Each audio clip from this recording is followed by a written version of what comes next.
Hello, everyone, and thank you for joining us for this episode of His and Hers. I am Mo. And I'm June. Thank you so much for tuning in. If you like it, please share. We will be talking about the culture, our culture. We'll be talking about relationships, different events that are going on around the world that affects us as a whole. True. And just the basic environment that we're living in 2023, almost 2024. So we're just going to get into a lot of things that's been going around in our community, pretty much only. And then, sometimes we'll dibble and dabble outside of that mindset. So absolutely. So what do you want to talk about today, lovely Mo? Thank you, June. Well, today we're going to talk about something I found very interesting. I'm newly single, as far as being divorced in May. Right. So I'm back on the dating scene, and it's pretty treacherous out there. Right. I mean, I see that it's just mainly a hookup culture. Mm-hmm. I see that there's, it's still this thing where I feel like there's so many women and not enough good men available. Right. Like it's really available. Right.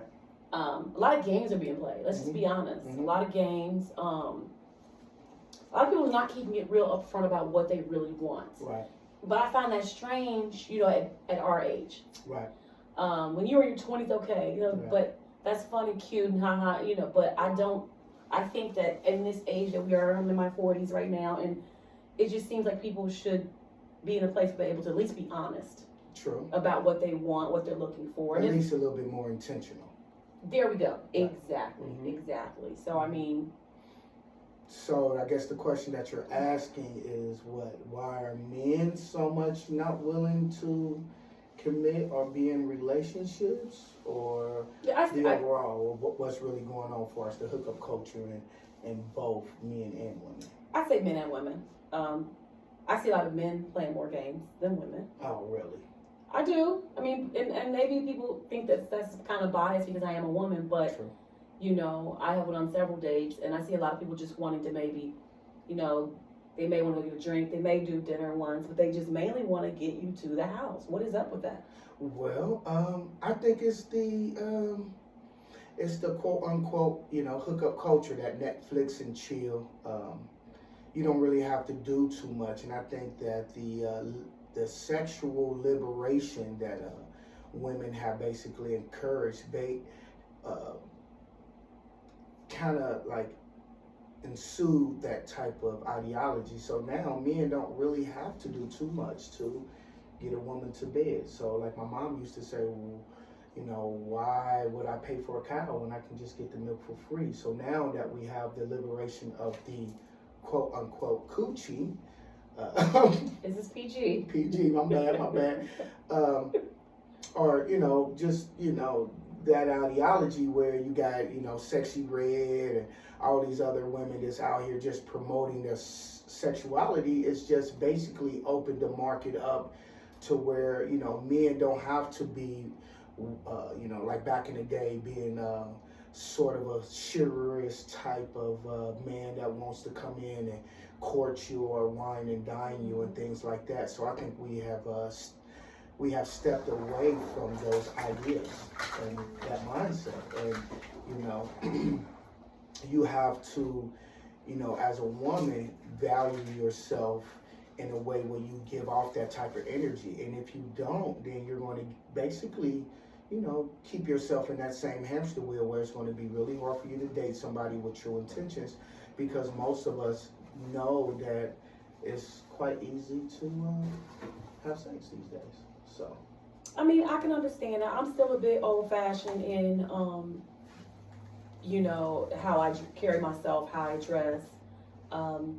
That's just how I was raised, and I also feel like you need to leave a little to the more to the imagination, more than not. Now, I do get, you want to go out, it's ladies' night, you want to show a little cleavage here and there, you want to wear a little short skirt, and sometimes women who are more curvier, we get a bad rep because people feel like we're underdressing when clothes just fit us differently. Right.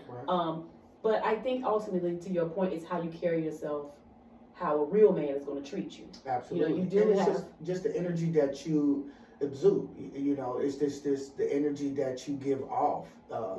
when you interacting with that man on a one-on-one basis will separate you from, you know, the average or what's really been going on. And then, you know, you just lead with some standards. You know, you're not allowing him to just, you know, send you a text and, you know, and not give you true conversation, or, you know, and the thing about it is, there are good men out there. There's plenty of them that's hardworking, dedicated, that moves with purpose. But you know, those men have so many options that it, you know, it's hard to nail those type of men down, because that they do have all these options. And for a woman to stand out when she's dealing with that type of man, she needs to be different than the other options that he already has. You feel me? In a sense, and you know, and vice versa when it comes to,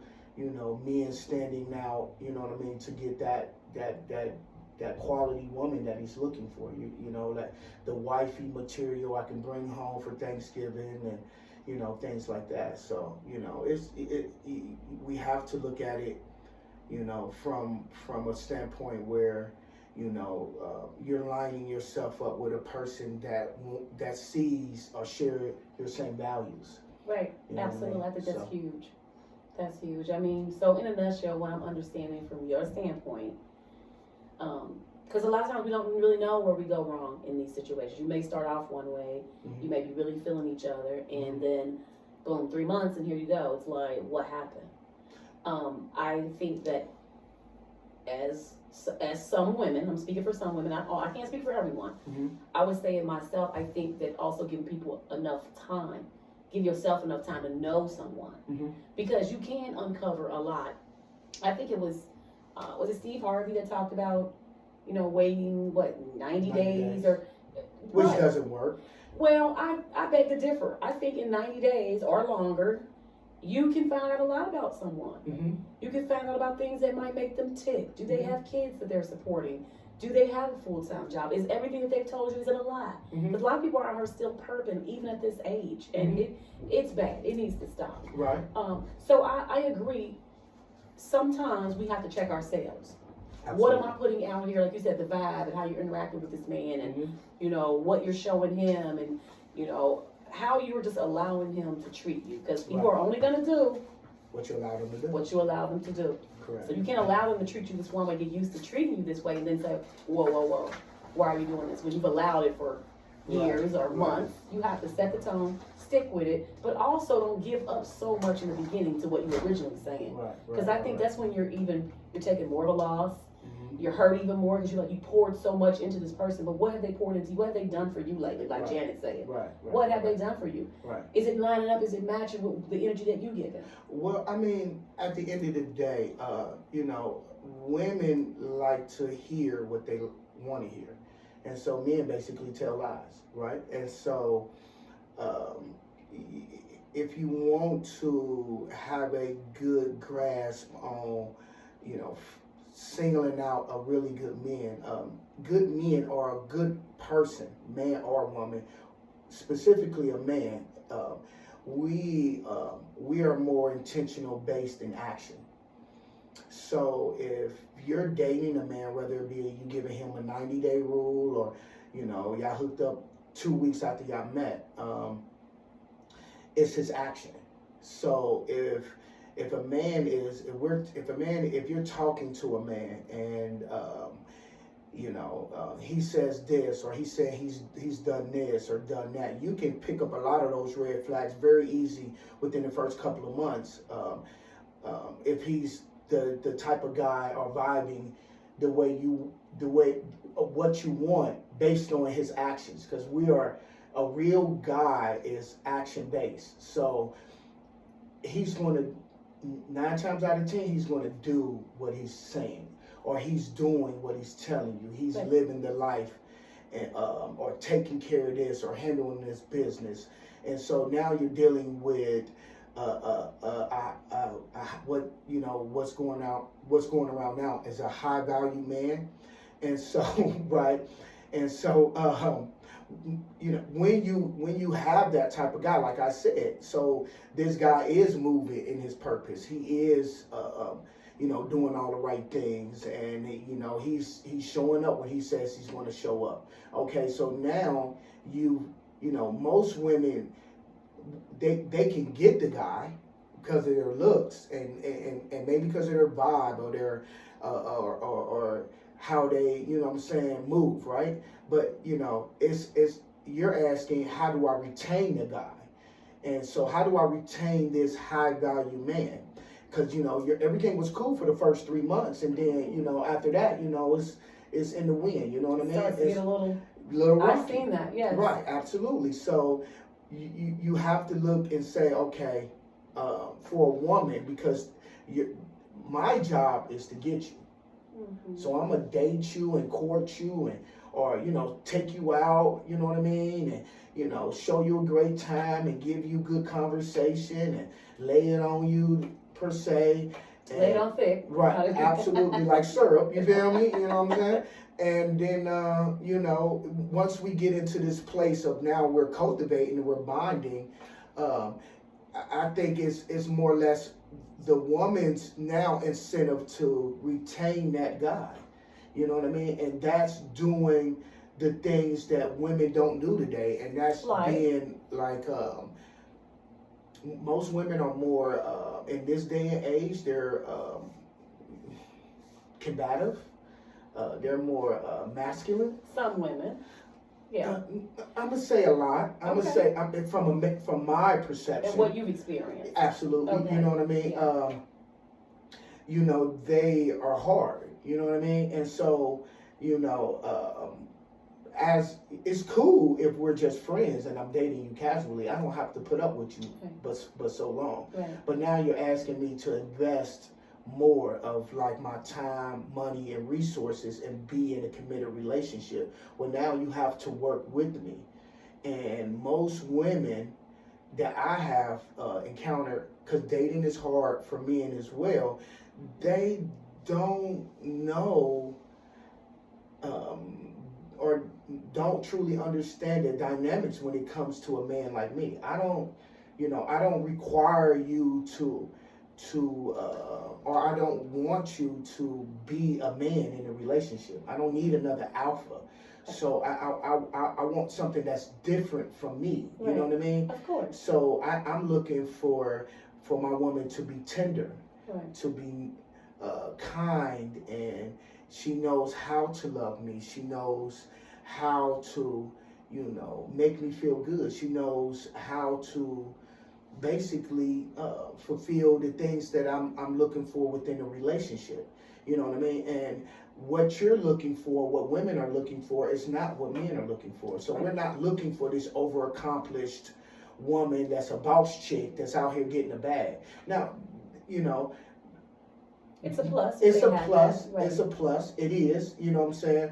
But if I'm out here getting the bag as well, and I'm doing good, and I got money, and I got a career, and I got all these other things, I'm not looking for that. You know what I mean? That's not high on my list. Right. When I come home, I don't want to be, you know, arguing with my lady. You know what I mean? I don't. Should be your peace when you come home. Right, and that's never. Relationships is up and down. There's going to be arguments. There's going to be things that, you know, she's going to say that you're not going to like.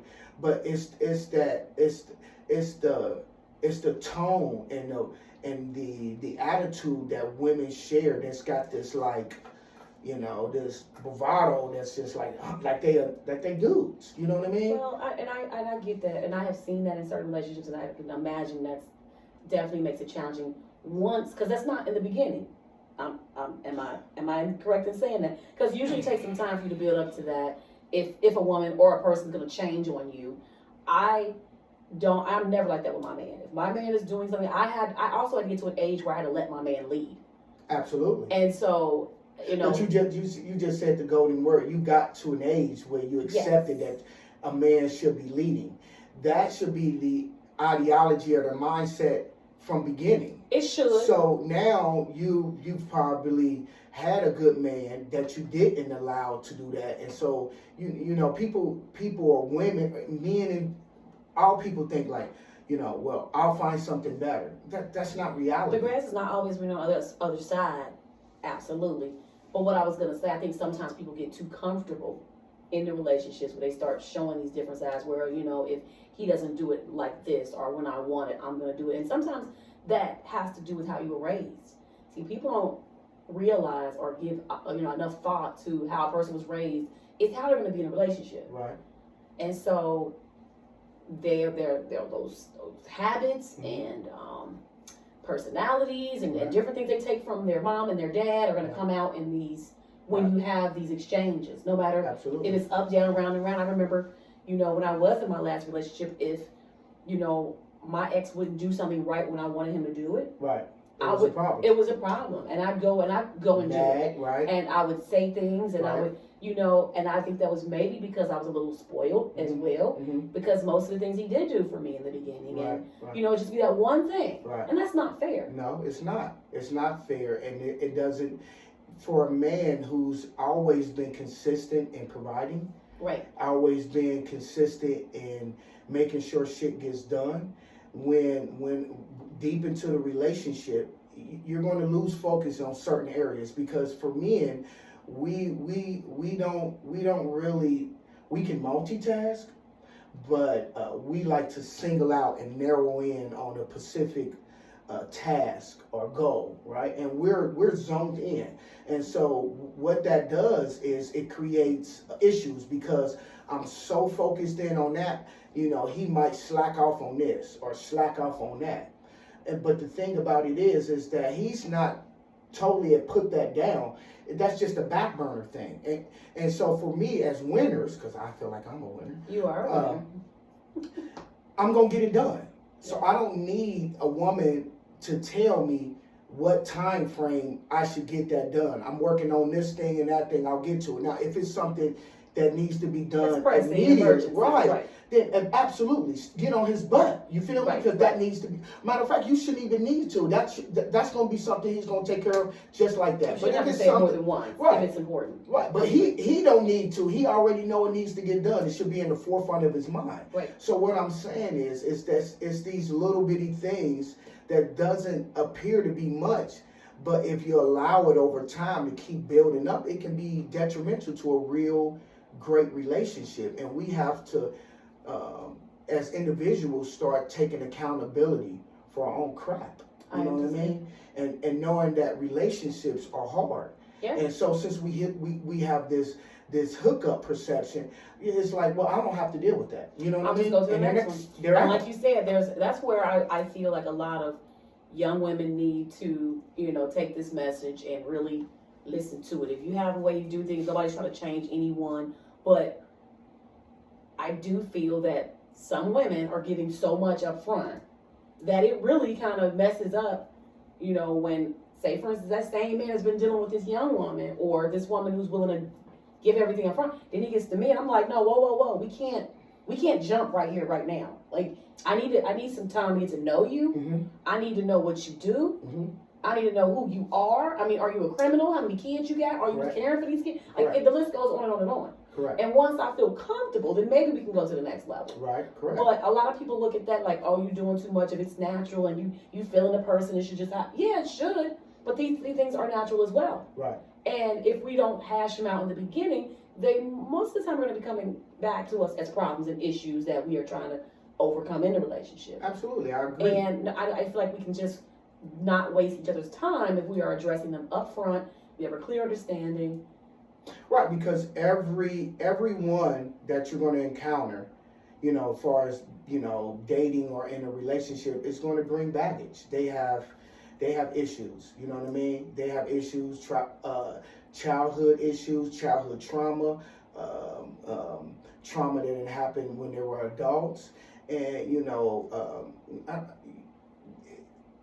it's hard to deal with those traumas and then handle life at the same time.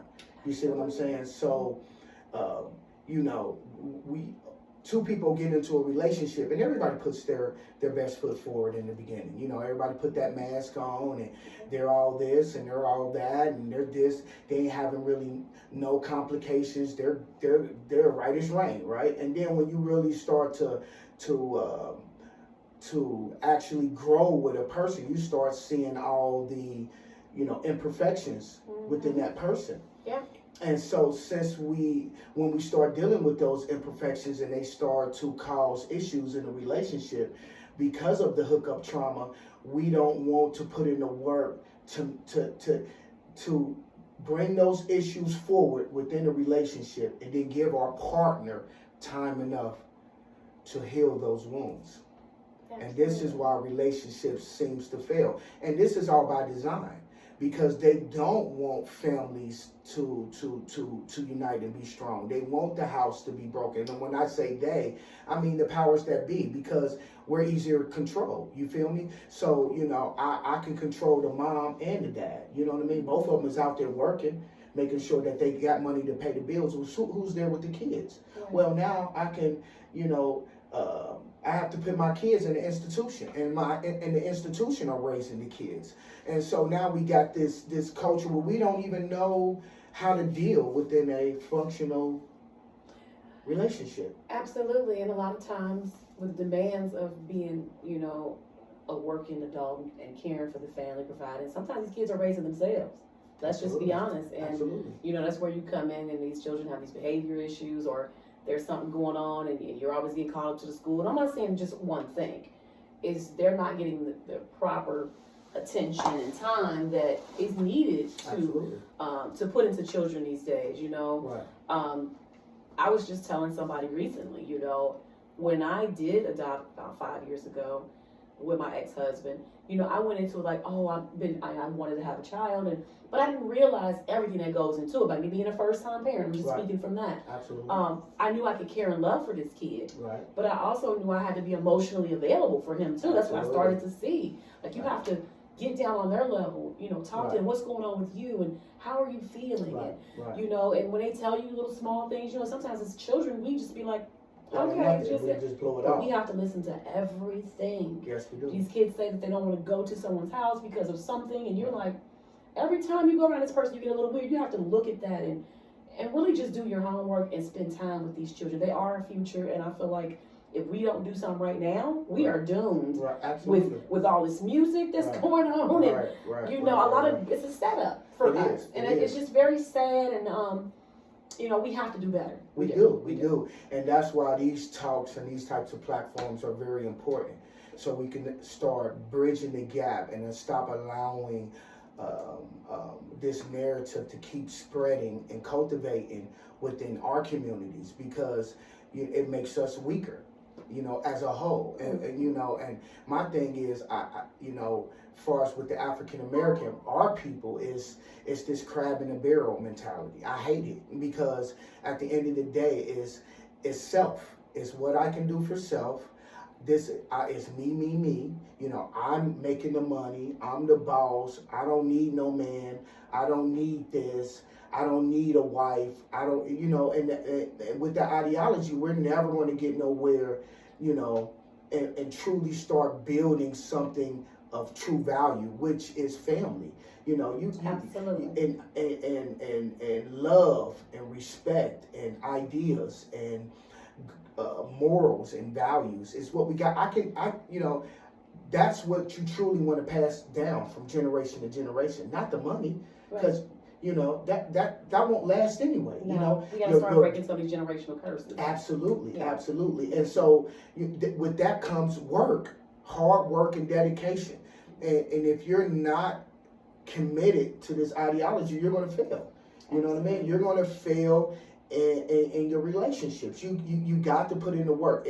If that man or that woman is willing to stay to put in the work, you stay and put in the work. Absolutely. You know what I mean? It shouldn't be, well, JoJo or Kimberly, they can do it better. Yeah, they can do it better in the moment. They can do it better for 3 months. But then you're going to deal with JoJo's stuff, or you're going to deal with Kim's stuff a year from now. Right. And then you'll find yourself back on that same hamster wheel. Yeah. You know what I mean? Yeah. And you're going through it again. And you've never really cultivated anything with anyone. Right. You know what I mean? And if you haven't set yourself up for life to be alone after your prime, Right. you're on your own. Absolutely. You know, and all these things follow you. You can't work all the way up until you're 75. No. We wasn't built or made to be alone. And now it's this, I can be alone. You wasn't designed to be alone. So that whole narrative is false within itself. And so we have to start taking accountability and say, listen, I did this in this relationship. And this is why my relationship failed. Right. They might have did something, you know what I mean? I'm pretty sure that they did, but what did you do? What did you contribute to the destruction of your last past 10 toes down? Sometimes people do not want to stand. I've noticed that, and I'm glad you brought that up because that's a big thing. Communication, I see, is a big thing too. With people in this age range, 30 up, sometimes they do things they don't even want to talk about what happened. No. Or what made or they will, but they don't. But they lack accountability. They'll tell you the story. Right. You know what I mean? But Right. they lack the accountability to say, "No, this was my fault." Exactly. Or I did this, and as a leader, I was married for a very long time, and I've done things in my relationship as a leader, as a man. I cultivated things in my relationship that basically destroyed my marriage. I can sit back and say that, with confidence. And you own that though. Like, absolutely. Yeah. Absolutely. At the time, you probably didn't. I knew it at the time. Okay. I didn't know the full extent of what was going to happen, but absolutely, I knew these things. As a smart man, we all know. Right. You know what I mean? We might justify it. We might say it's because of this or because of that, and those justifications might be correct. But how you did it and what you're doing is still wrong, whether it's justified or not. You see what I'm saying? At the end of the day. You have to be accountable for your stuff. Right. Period. You know what I mean? And you cannot bring that same mindset, that same attitude to the next relationship. You have to grow. That, and I'm glad, that's where we're gonna turn the tables here. We talked about a little bit about the past and our thoughts on different things that are happening today. But as far as new relationships, I noticed that so many people get into new relationships, or sometimes they don't even want to do that because they're so afraid, or they've been hurt so much with the past. They don't want to relive that. Mm-hmm. They don't want to have another failed relationship, or they don't want to open up their hearts to love again. And I made a post recently that I do want to find love again. I am opening my heart, but I'm also just going to be so much more cautious. Absolutely, because you want to move.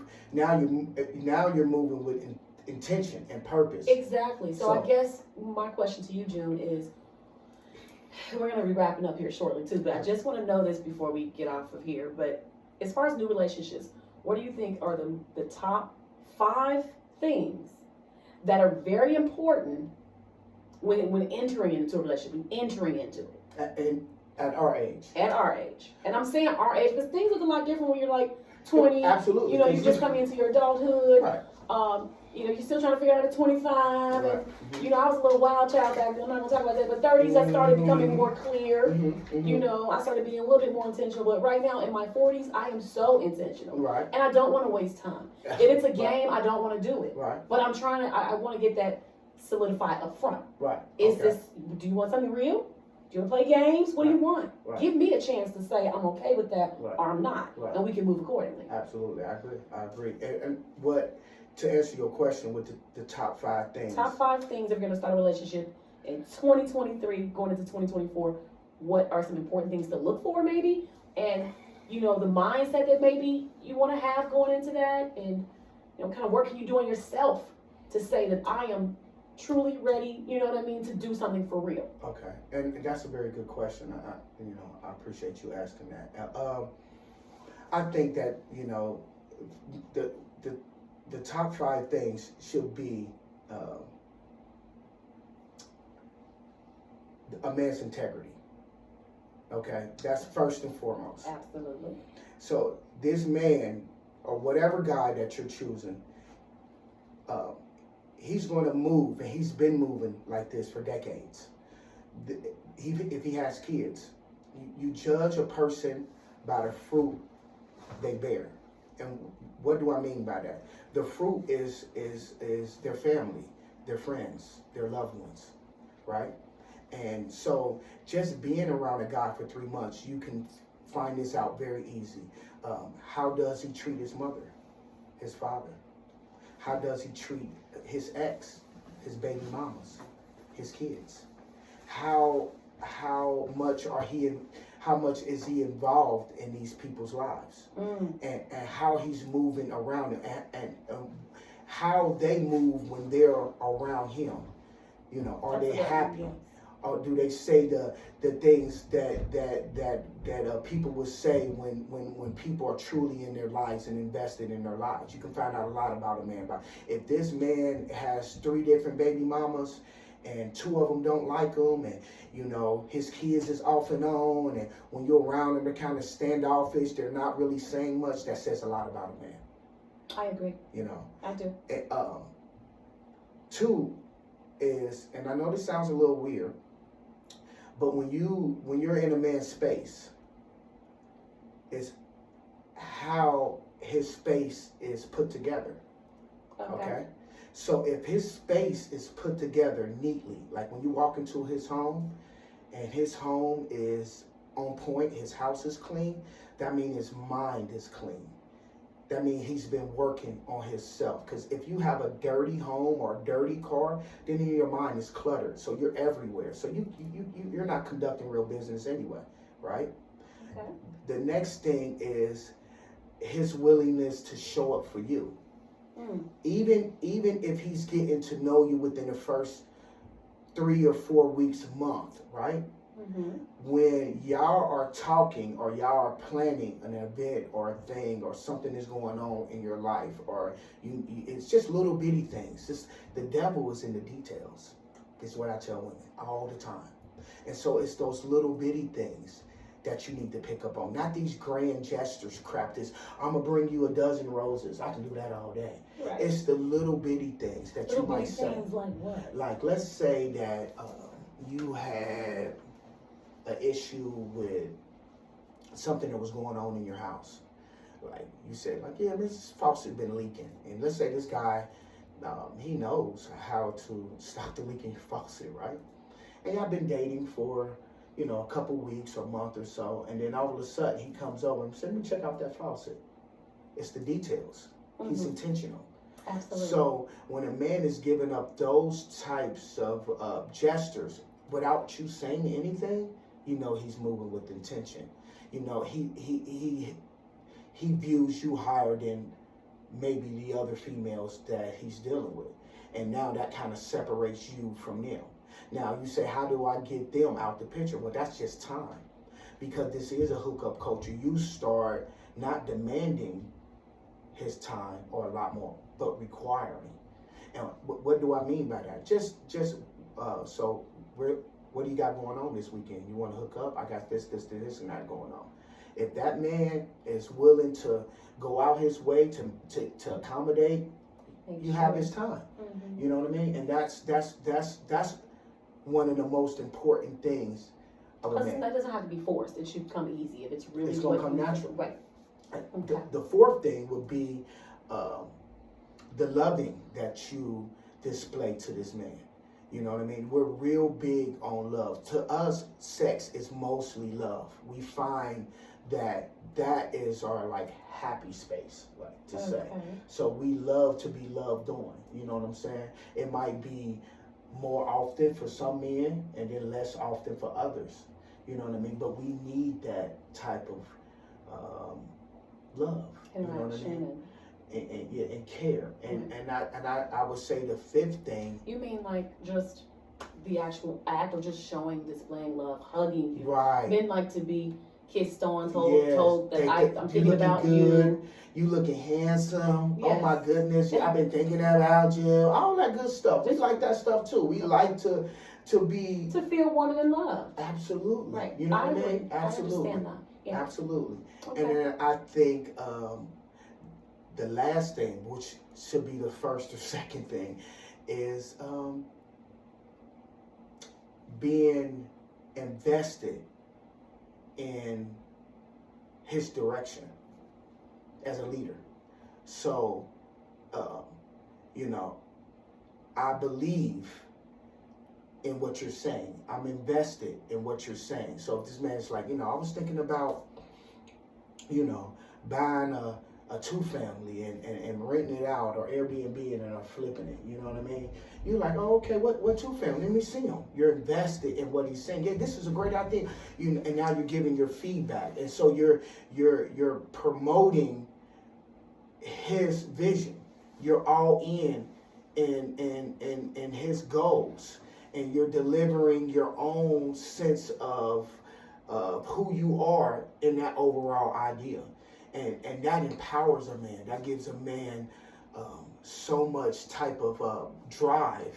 It gives us that extra boost. Like, my girl, is she backing me? That makes me feel good. Like, ooh, Right. she believing in me. Like, you know what I mean? And so that promotes even a more healthier love and respect for that particular woman. You know what I mean? Absolutely. And then, when she can do that, but then go off and be like, hey, I'm thinking about this. He's going to be like, oh, that's dope. And he's going to pour that into her. Pour into her and have Right. that same So type you of can, exchange. right. So you can pour into your man his vision and give him the strength and love and respect that he's looking for to help push him forward. But he's going to also, people will be like, well, what about me? He's going to do that the same for you, because he knows that, two heads are way stronger than one. So I don't just want to be the one that's always leading. Right. I need your ideas as well, Right. because I can't see everything, right? That's good. I like that, June. I really am happy that you are doing this with me. Guys, I want you to like our page. We want you to share it, especially if you saw anything beneficial. I am very inspired and enlightened by what we talked about here today. Absolutely. Guys, please leave your comments. Mm-hmm. Again, I am Mo, I'm June. and this is His and Hers. We'll talk to you soon. Enjoy You the know rest of your weekend and happy holidays. And then, we might be popping up like raccoon heads.